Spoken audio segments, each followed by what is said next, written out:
Thermocol हमारी life का एक बहुत बड़ा हिस्सा बन चुका है। चाहे आप टीवी खरीदें, फ्रिज खरीदें या फिर एक मोबाइल, या हमारे त्योहारों में थर्माकोल यूज़ होता ही है। हम लोग सब इतने आजकल आदी हो गए हैं नया नया सामान खरीदने के, बट सबसे बड़ा प्रॉब्लम कहाँ आता है हम सबका, कि हम जब अनपैक करते हैं और उसमें से जो इतना थर्माकोल निकलता है, पर ये थर्माकोल का हम क्या करें? It's a very big question mark. क्या वाकई में थर्माकोल एक बड़ी समस्या है, या हम लोगों को ही थर्माकोल की डिस्पोजेबिलिटी की जानकारी नहीं है? सच तो यह है कि थर्माकोल पूरी तरह से रिसाइक्लेबल है। थर्माकोल का साइंटिफिक नाम है एक्सपेंडेड पॉलीस्टाइरीन, जिसे हम शॉर्ट में EPS भी कहते हैं। EPS में 2% प्लास्टिक और 98% हवा होती है, जिसकी वजह से यह आकार में बड़ा होने के बावजूद भी काफी हल्का होता है। EPS is a versatile material. It is used by a lot of industries. It is lightweight, which helps in saving fuel while transportation, which means less CO2 emission. It also has thermal insulation properties, which helps in saving energy, which means less heating in summers and less cooling in winters, which again translates into less CO2 emissions. And last but not the least, unlike what a lot of people think, EPS is 100% or thermocol is 100% recyclable. EPS यानी कि thermocol में shock absorb करने की गजब की खूबी होती है, और ये वजन में भी हल्का होता है। इसलिए कीमती और नाजुक चीजों को पैक करने के लिए EPS का इस्तेमाल किया जाता है। टीवी, फ्रिज, वॉशिंग मशीन और भी कई कांच के सामानों को एक जगह से दूसरी जगह ले जाने के लिए EPS में पैक करके ही भेजा जाता है, जिससे उस सामान की सुरक्षा सुनिश्चित की जा सके।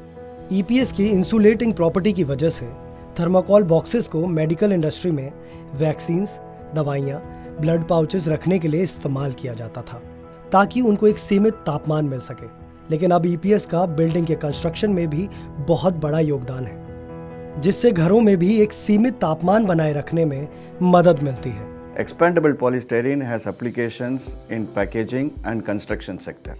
Considering that expandable polystyrene post-consumer waste is an environmental issue, our company invested heavily since 2019 for creating awareness about EPS collection and recycling. ICP, with support from Supreme Petrochem, has developed technology of compaction, both stationary as well as mobile. This is helping recycling of EPS or thermocol 100% recyclable as well as economically viable. इतनी सारी खूबियां होने के बावजूद भी भारत में EPS को बड़े ही अनऑर्गेनाइज्ड तरीके से डिस्पोज किया जाता था, जिसके चलते सुप्रीम पेट्रोकेम लिमिटेड यानी कि SPL की टीम ने एक सिस्टम बनाया। हमने अपने इस सेगमेंट को 4 पार्ट्स में डिवाइड किया है। First is ULPs like municipalities, नगर पंचायत और नगर पालिका। हमने उनके साथ सेंट्रलाइज एंड डिसेंट्रलाइज लेवल पे काम किया। Centralise like to get access of their central waste management facilities and educated their workers for the proper segregation of thermocol waste, and we connected our associate to them. Decentralized is like door-to-door collection. There we take help of the NGOs, waste management companies, housekeeping agencies and other stakeholders involved into the waste collection, segregation, sorting and the processing. Since EPS collection is a major challenge, we are associated and guiding NGOs like Shrunkhala and Fiber Cycle, who have taken very commendable steps in collection of EPS from various parts of the cities. We also have worked with Sunfoam for developing compacting technology for EPS so that it can be compacted both at a particular location as well as in a mobile setup.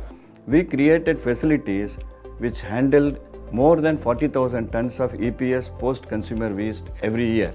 अगर हम आंकड़ों की बात करें तो thermocol waste पूरे municipal solid waste का सिर्फ 2% होता है। भारत साल में लगभग 40,000 टन थर्माकोल की रिसाइकलिंग करता है, जो कि पूरे थर्माकोल वेस्ट का सिर्फ 30 से 40% होता है, और वो भी अधिकतर अनऑर्गेनाइज्ड सेक्टर के द्वारा रिसाइकिल किया जाता है। इसलिए आम लोगों को थर्माकोल रिसाइकलिंग की जानकारी देने के लिए श्रृंखला ऑर्गेनाइजेशन फॉर सस्टेनेबल डेवलपमेंट की को-फाउंडर अस्मिता शर्मा ने बहुत ही सराहनीय काम किया है। थर्माकोल ये नॉन बायोडिग्रेडेबल है बट 100% रिसाइक्लेबल है। ये हमें तभी पता चला जब हमने सुप्रीम पेट्रोकेम लिमिटेड के साथ एसोसिएट किया। वहाँ से हमें ये नॉलेज मिला और यही नॉलेज हम लोग आज लोगों तक पहुँचा रहे हैं कि थर्माकोल 2% प्लास्टिक है और 100% रिसाइक्लेबल है।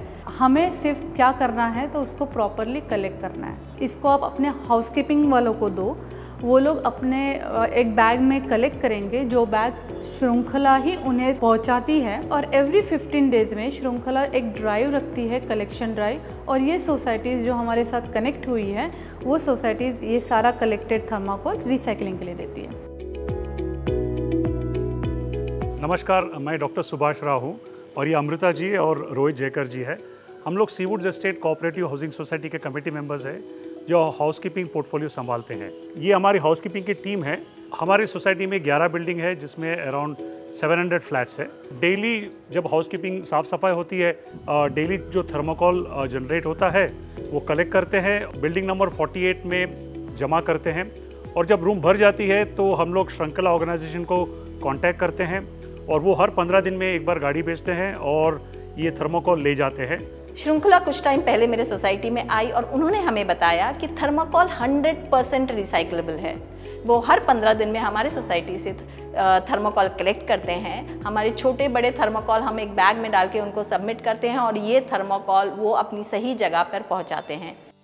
आइए जानते हैं 5R साइकिल फाउंडेशन की founder doctor Smita Birkar thermocol recycling को लेके किस तरह सक्रिय है। वो और उनकी टीम कलेक्शन के साथ साथ महीने में कम से कम 6 से 8 टन थर्माकोल एक ही मशीन से रिसाइकिल कर देते हैं। थर्माकोल वेस्ट जो काफ़ी वॉल्यूमिनस है, जिसके बारे में लोगों को बिल्कुल भी अवेयरनेस नहीं है कि इसको कैसे डिस्पोज करते हैं या रिसाइकिल करते हैं, इस वेस्ट को लेके काफ़ी कंसर्न्स होते हैं। सो हमारी जो रिसाइकिल वैन है या टेम्पो है वो आपके घर से construction sites, fish markets, laboratories, retail stores, इन सब जगहों से थर्माकोल वेस्ट कलेक्ट करता है। माझं नाव मधुकर मोरे आहे, एकमी ॲव्हेन्यू भाबरेकर नगर इथे हाऊसकीपिंग हेड आहे। ते सगळं प्लास्टिक आणि थर्माकोल एकत्र जमा झाल्यानंतर पूर्ण आम्ही आमच्या सेक्रेटरी मॅडमला इन्फॉर्म करतो। इन्फॉर्म केल्यानंतर मग ते 5Rची गाडी बोलवतात आणि त्याच्यामध्ये मग सगळं आम्ही ते जमलेलं पूर्ण ते काय सगळं पाठवून देतो गाडीमध्ये।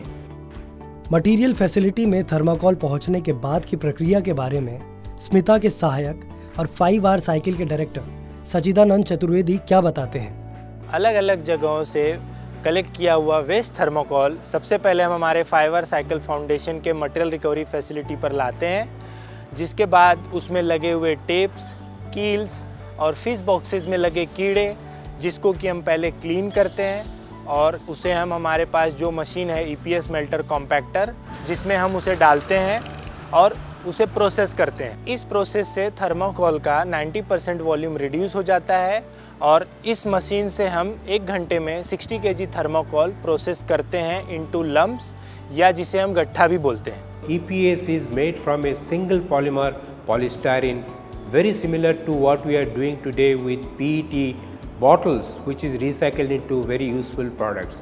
EPS लम्प से ग्रैनुअल्स बनने की प्रक्रिया भी बड़ी अनोखी है। इस प्रक्रिया को और करीब से समझने के लिए हम पहुंचे मोरबी, गुजरात, जहां हमने मुलाकात की एंडा मशीनरी के ओनर मिस्टर धर्मेंद्र से। मेरा नाम धर्मेंद्र है और मैं एंडा मशीनरी से हूँ। हम लोग मशीनरी सप्लाई करते हैं पूरे इंडिया में। जो मशीन एक्चुअल में रिसाइकल मटेरियल को यूज़ करके बहुत तरीके की प्रोडक्ट्स बनाती है। मोरबी में हमारी बहुत सारी मशीनें इंस्टॉल्ड है, एज वेल एज पूरे इंडिया में भी इंस्टॉल्ड है। पिक्चर फ्रेम और लूवर्स की अराउंड 17 मशीन्स मोरबी में अवेलेबल है, जो हर एक मशीन में approx 40 tons recycle material use होता है एवरी डे। अभी ये जो प्रोडक्ट है वो प्रोडक्ट का जो पोटेंशियल है बहुत अच्छा है और मार्केट आगे जाके ग्रो भी कर रहा है। Recycling is a 8 wonder of the world.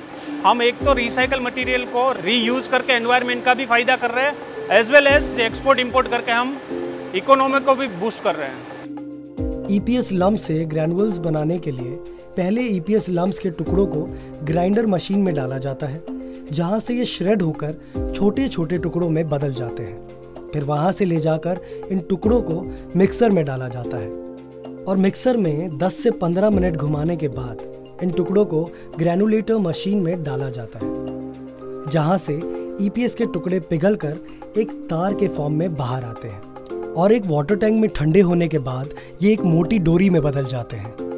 फिर यही डोरियां कटर में डाली जाती हैं और कटर में कट कर ग्रैनुअल्स या दाने बन जाते हैं। औसतन 24 घंटे में 4.5 से 5 टन EPS लम्प्स से 4 टन दाना बनता है। हमारे 24 घंटे में 4.5 टन EPS गम्स और पट्टी का रिसाइकलिंग करते हैं। 4 टन जैसा 24 घंटे में दाना तैयार करते हैं। हमारी ये फैक्ट्री में 20 से 25 लेबर काम करते हैं ये काम करने के लिए। इन दानों को फोटो फ्रेम मैन्युफैक्चरर्स, पैनल्स और लूवर्स मैन्युफैक्चरर्स को दिया जाता है और वो इसे पिघलाकर फोटो फ्रेम की पट्टी और पैनल्स बनाते हैं जो आप तक और हम तक मेन मार्केट के जरिए पहुंचाई जाती है। ये फ्रेम इंडस्ट्री में हम 10 साल से काम कर रहे हैं और हमारे फैक्ट्री में 3 मशीनें हैं। एक मशीन में 24 घंटे में 1 टन EPS का खपत है और जिसमें से लगभग 4000 या 5000 मीटर माल तैयार होता है जो कि हम बाज़ार में रिटेलर और होलसेलर को भेजते हैं और वो होलसेलर उस माल का फ्रेम बनाते हैं। फ्रेम बनाकर बाज़ार में बेचते हैं जो कि आपको गिफ्ट गैलरी, शोरूम और फोटो फ्रेम की दुकानों में अवेलेबल मिलेंगे। तो जैसा कि आपने देखा, आपके घर से निकले हुए थर्माकोल का सफ़र कितना लंबा और कितना दिलचस्प है।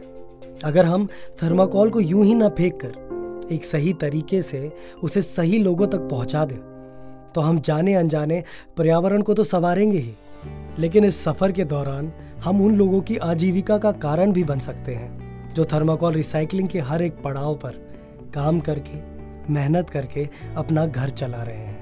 मेरा नाम पूनम कुमारी है। मेरा काम करते हुए 1 साल हो गया है। यहाँ पे बाहर से थर्माकोल आता है, हम लोग पहला उसको साफ़ करते हैं, उसके बाद मशीन में डाल के उसका लम्प्स बनाते हैं, उससे मेरा अच्छा खासा पगार मिलता है, अपना घर परिवार चलाते हैं। मेरा नाम है विशाल बनकर, मैं फायर रिसाइकलिंग में काम करता हूँ। यहाँ पे काम करते हुए मुझे 1 साल हो गया है। यहाँ पे हम अलग अलग सोसाइटीज़, बीच और मैंग्रोव्स पे जाके थर्माकोल कलेक्ट करते हैं और ये थर्माकोल कलेक्ट करके हम कंपनी में लेके आते हैं, इसे रिसाइकलिंग करते हैं। यहाँ पे काम करने से मुझे आर्थिक मदद हो जाती है। तो थर्माकोल अब एक सवाल नहीं, थर्माकोल पर्यावरण के प्रति और हमारे देश के प्रति हमारी जागरूकता और हमारी जिम्मेदारी का एक जवाब है। Being an environmentalist, it's important for me कि this thermocol goes to its right place. हमें अगर सस्टेनेबिलिटी की फर्स्ट स्टेप चढ़नी है तो पहले हमें करना होगा recycling. We think that EPS recycling is not only a necessity but also an opportunity for creating wealth for India. There is no planet B and recycling is the only option. So recycle it. Recycling, the new lifestyle. अब thermocol recycle करेगा भारत।